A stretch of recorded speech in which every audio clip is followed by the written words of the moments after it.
Now destroy ALQueada. The myth of invincibility has been shattered. 52,000 people, operatives of the Bin Laden crime family, have been killed.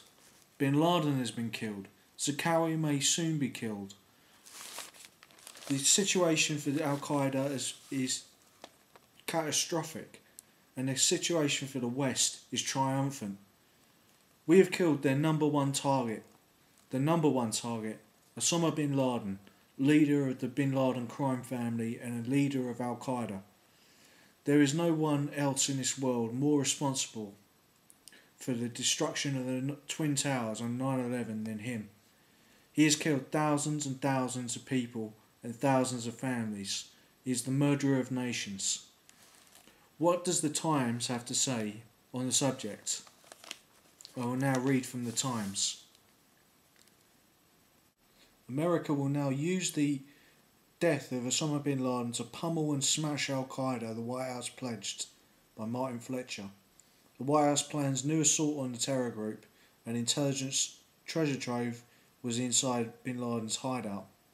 US administration planned to build on the death of the Al-Qaeda leader to destroy that organisation.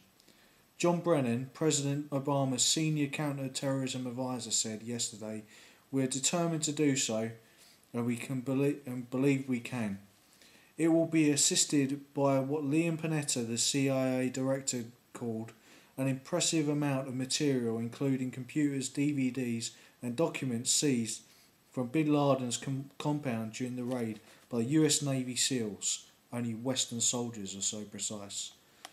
Another source called it a motherlode of intelligence. Scores of US officials are now poring over that material. You can imagine what's on Osama bin Laden's hard drive. "Well, they cleaned it out," one said. "It's going to be great, even if only 10% of it is actionable." Mr. Brennan said that the plan was to take that information and continue our efforts to destroy Al-Qaeda.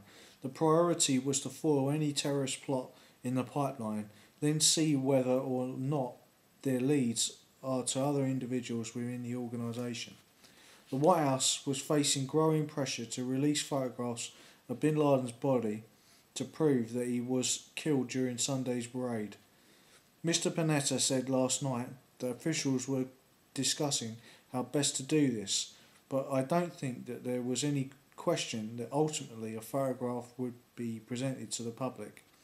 Jay Carney, the White House spokesman, warned that the pictures were gruesome and realised that they could be inflammatory to Muslims.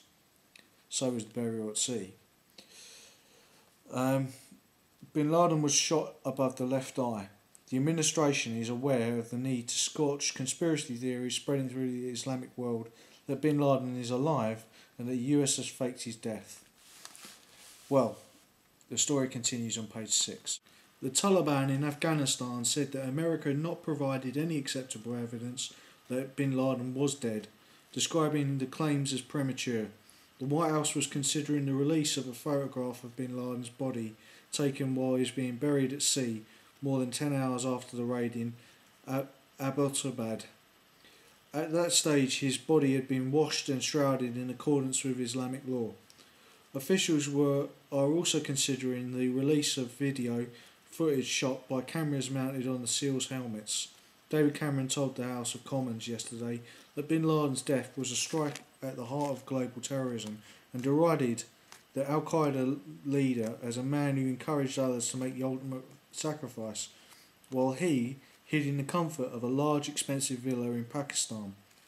What I've been saying for years is that he was living in Saudi Arabia.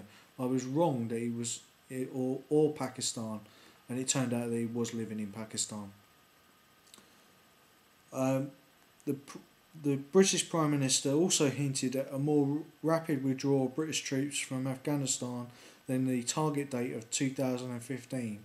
The raid on Monday has deepened America's rift with Pakistan, its supposed ally in the fight against terrorism, with US officials almost openly accusing the Pakistanis of protecting bin Laden.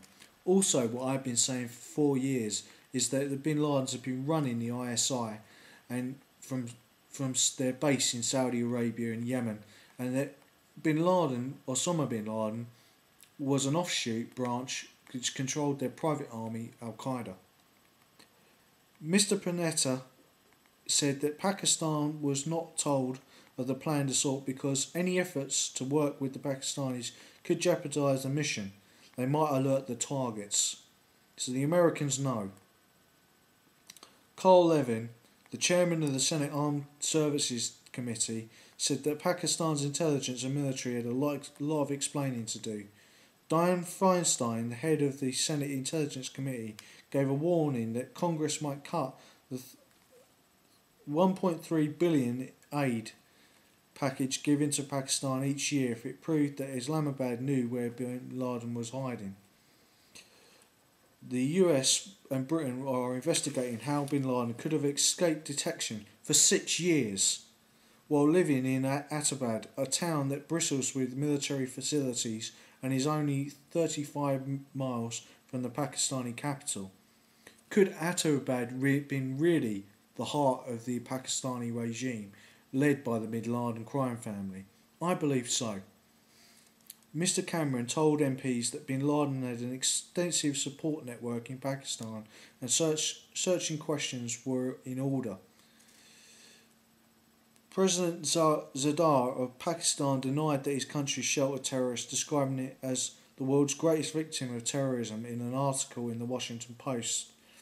Bin Laden was not anywhere we had anticipated he would be, the Pakistani president said.